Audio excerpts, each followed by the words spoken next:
In this video, we will see how to change the pipe type of an already drawn pipe network in Revit.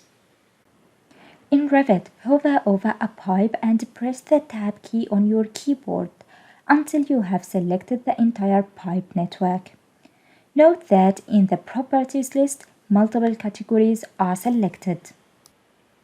On the Modify tab, click on Change Type. From the Properties list, select the new pipe type, RAUPIANO PLUS. The pipe type has been changed. The fittings that are not available by REHAU are also modeled with a note and an exclamation mark.